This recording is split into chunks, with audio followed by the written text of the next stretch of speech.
Assalamualaikum warahmatullahi wabarakatuh. Perkenalkan, nama saya Desti Amelia dari Prodi Manajemen Zakat dan Wakaf. Di sini saya akan mempresentasikan tentang produksi dan proses produksi. 1. Kegiatan produksi. Dalam memenuhi keinginannya, manusia memerlukan sejumlah barang dan jasa. Barang dan jasa tersebut tidak tersedia begitu saja, melainkan harus dibuat dengan pengorbanan tertentu yang dapat dinilai dengan uang. Jadi yang dimaksud produksi adalah segala kegiatan untuk menambah guna pada barang. Jadi produksi adalah segala kegiatan untuk menciptakan atau menambah guna atas suatu benda. Dalam prakteknya ada bermacam-macam dalam menambah guna sesuatu barang. Dengan demikian, produksi dapat diartikan sebagai kegiatan menghasilkan barang dan jasa yang ditunjukkan untuk memuaskan kebutuhan orang lain melalui pertukaran atau perdagangan. 2. Proses produksi. Sistem persaingan sempurna. Keputusan barang apa yang diproduksi, berapa banyak yang diproduksi, bagaimana cara memproduksi, yang pedoman adalah harga yang terbentuk akibat interaksi permintaan dan penawaran. Maka pengusaha terdorong untuk menghasilkan barang lebih banyak dengan harga yang lebih tinggi. Dengan demikian, untuk mencapai keuntungan yang sebesar-besarnya hanya dapat dilakukan dengan dua cara, yaitu 1. Memaksimumkan tingkat produktivitas dari faktor-faktor produksi yang digunakan. 2. Meminimumkan biaya yang dibayarkan kepada faktor-faktor produksi yang digunakan. Fungsi produksi dari setiap barang ini dapat dinyatakan dalam bentuk persamaan, yaitu Y sama dengan Fx atau Tp sama dengan F atau nRKT. Y sama dengan Fx, Y sama dengan fungsi dari terdapat pada atau ditentukan oleh X apabila nilai X diketahui. Akan ketahui nilai Y karena faktor produksi dalam kenyataannya lebih dari satu.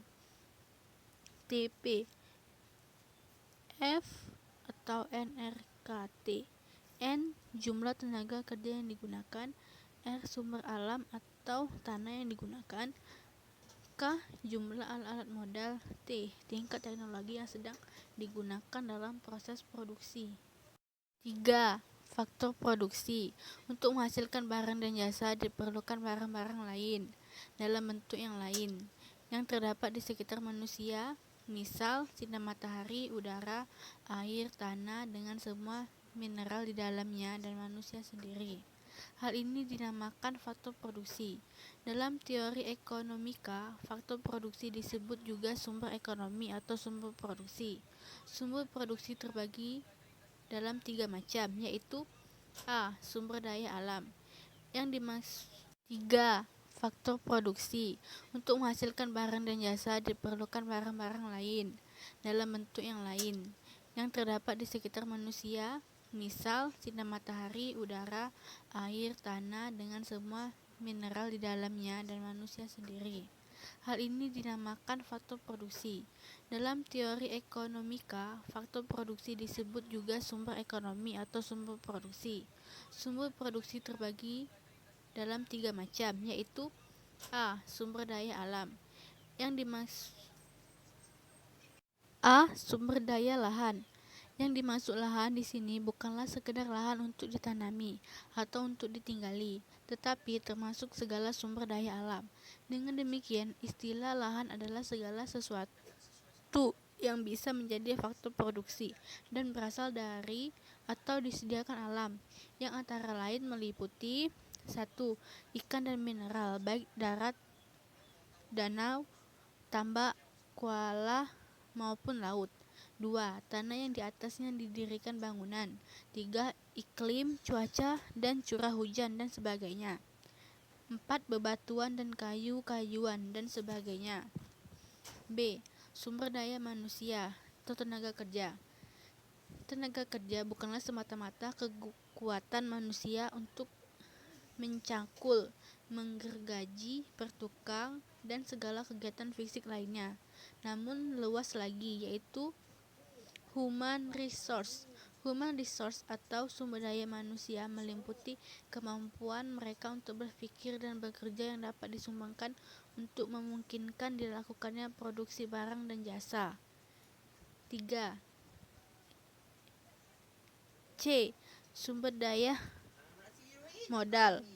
Modal adalah segala sesuatu yang dihasilkan oleh manusia dengan maksud menghasilkan barang dan jasa yang diperlukan oleh masyarakat, misal jalan, peralatan, industri, dan lainnya.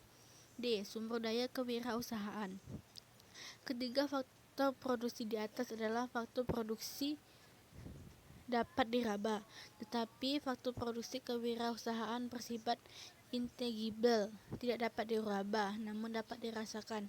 Skill setting disebut juga entrepreneurship atau kewirausahaan.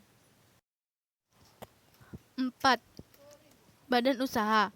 Di Indonesia, perusahaan yang melakukan kegiatan produksi dapat dikelompokkan ke dalam A. Perusahaan swasta. Perusahaan swasta adalah perusahaan-perusahaan yang modalnya dimiliki oleh pihak swasta, baik swasta nasional, asing maupun gabungan swasta asing dan nasional. B. Koperasi. Koperasi adalah lembaga ekonomi berwatak sosial yang merupakan perusahaan yang sesuai Undang-Undang Dasar 1945 Pasal 33 Ayat 1 yang menyebutkan bahwa perekonomian disusun sebagai usaha bersama berdasar atas asas kekeluargaan. C. Perusahaan negara. Sesuai Impres Presiden RI nomor 17 tahun 1967, maka perusahaan negara digolongkan menjadi 3, yaitu 1. Perusahaan jawatan, mempunyai ciri yaitu A. Pengabdian dan pelayanan kepada masyarakat, B. Merupakan bagian dari departemen, dirjen, direktorat, atau Pemda, C. Dipimpin seorang kepala yang bertanggung jawab kepada atasan dalam hierarki pemerintah, D. Memperoleh fasilitas negara dan pegawainya pegawai negeri. 2. Perusahaan umum, mempunyai ciri yaitu A. Melayani kepentingan umum, B. Memupuk keuntungan, C. Berstatus badan hukum, D. Bergerak di bidang jasa vital, publik, utilities. E. Hubungan hukumnya diatur secara hubungan perdata. F. Modal dimiliki negara. G. Dipimpin direksi. H. Pegawainya pegawai perusahaan negara. Dan I. Laporan tahunan disampaikan kepada pemerintah. 3. Perusahaan terbatas atau persero, mempunyai ciri yaitu A. Memupuk keuntungan, B. Sebagai badan hukum perdata yang berbentuk perusahaan terbatas atau PT, C. Seluruh atau sebagian modal milik negara, D. Tidak memiliki fasilitas negara, E. Dipimpin direksi, F. Pegawainya berstatus pegawai swasta, dan G. Peranan pemerintah sebagai pemegang saham.